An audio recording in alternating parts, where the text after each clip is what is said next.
Hi, my name is Tessa, and this is my costume progress video for the week of May 2nd through May 8th. In this video, I'll be showing the work I've done on the Atolia and Mr. Knight costumes. I've finished the embroidery on the belt for the Atolia tunic, which you can see here. I have all the beads in and everything. So I've gone ahead and ironed it to the size it will be. There's actually interfacing on the inside to keep it a little bit more stable. And now all that's left to do is to hand sew it up in the back and finish the edges and attach fastenings. So today in the mail I received the wig that I will be using for the Atolia costume. I'll leave a link to it below. I actually got it on Etsy. It's synthetic hair. I think it's 26 inches long, though I don't know off the top of my head. And it's pretty curly, which will make it fun to style. And you can see it here with the crown circlet that I'm using for this costume. And I'm really pleased with how it looks. It'll need a little bit of styling. I just have it pulled back so that it'll have roughly the same shape as I want, but I'm really pretty pleased with it.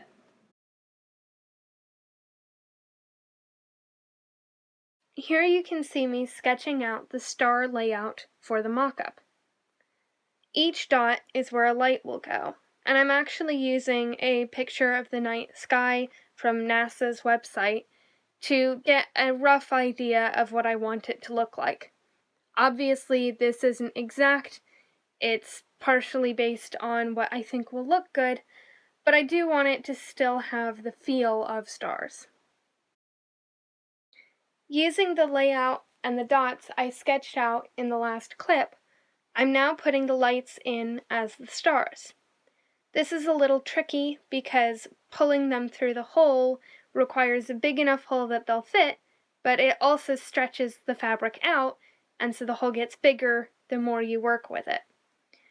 This is especially tricky with the muslin I'm using here because it's a fairly loose weave, and so it really wants to pull apart. Thankfully, the velvet fabric I'll eventually be using will be much easier to work with because it's a tighter weave and will stay together more easily, and I suspect I'll be able to actually melt where the holes are a little bit to help stabilize them and keep everything in place. So I'm working on putting the lights in, and you can see I have these guys in already. And one of the things that I really should have thought about was the lights, obviously, are a set distance apart. And so that's the farthest apart the stars can be.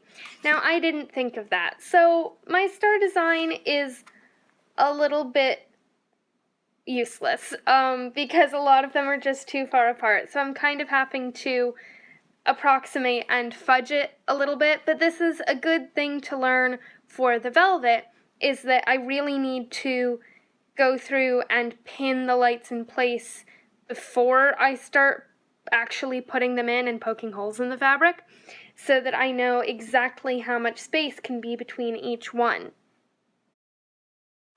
So I've put all of the lights in on this side. It's a little bit wrinkly because I didn't do a very good job of keeping the wires an equal distance, and so they're kind of pulling at the fabric. But if I press this button here, you can see that it'll turn on. So that's what it'll look like. The control is just in the pocket. Obviously, I'll be using a remote for the whole thing, and it won't be cycling through the different light sequences like it is right now. But that's the basic idea, is that's what it'll look like. I do need to add some more closer to the waistband. I didn't do that correctly, but it's proof of concept, and I learned a lot while doing it, so that was really useful.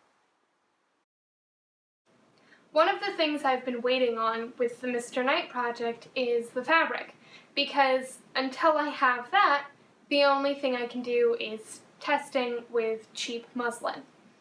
But the fabric actually just arrived today, and here it is. It's a very dark blue velvet. It actually almost looks black in some lights. it does have a little bit of stretch, but thankfully that's only in one direction, so it's perfectly normal one way. And so that's probably the way that I will have going down across the front of the costume, so that the front doesn't deform at all, but it can stretch along the sides. So I've gone in and done some testing for the holes for the velvet.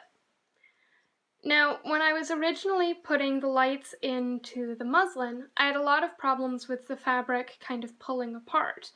And so I wanted to see if I could get the velvet here to either melt or work well with fray check.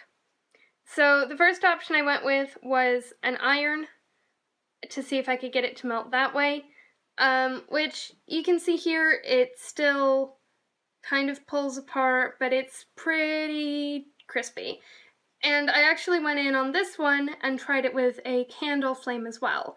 Unfortunately, that's really unpredictable, so it's not great for trying to do consistently. And so I kind of scrapped that idea, and you can kind of see how shiny it is, and it just doesn't look right. So I tried again with the iron on this hole here on a higher heat setting, but you can kind of see that the fabric is a little bit deformed, like right there. And that's just where the heat melted the fuzz on the top of the velvet.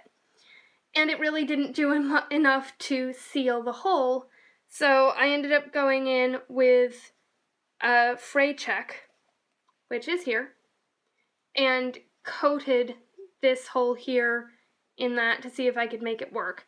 And it does work. It doesn't have any visual impact any more than the iron already caused, so I think this is probably going to be my solution for making sure the light holes don't fall apart. In this time lapse, you can see me cutting out the pattern pieces for the pants. I actually don't have the pattern for the jacket yet. I originally was going to design it myself, but because of time constraints, I've ended up just buying one, so I'm waiting on that to arrive. But in the meantime, I figured I could just start on the pants since I know exactly how to make them. One thing about velvet is that it is incredibly slippery and frustrating to work with. I swore it off after the dragon dress ball gown I made, which was out of gold velvet, and unfortunately, here I am again. But I've learned a lot. So here you can see there are pieces where I could fold the fabric in half to cut two of them at the same time. And I know that with velvet, that's just going to be really hard because the bottom piece, if it isn't pinned perfectly, will just move around. So it's just easier to do everything individually, which means this takes a lot more time, but it's definitely worth avoiding the frustration of cutting things out incorrectly. My goals for this week are to continue working on the embroidery on the tunic for the Atolia costume.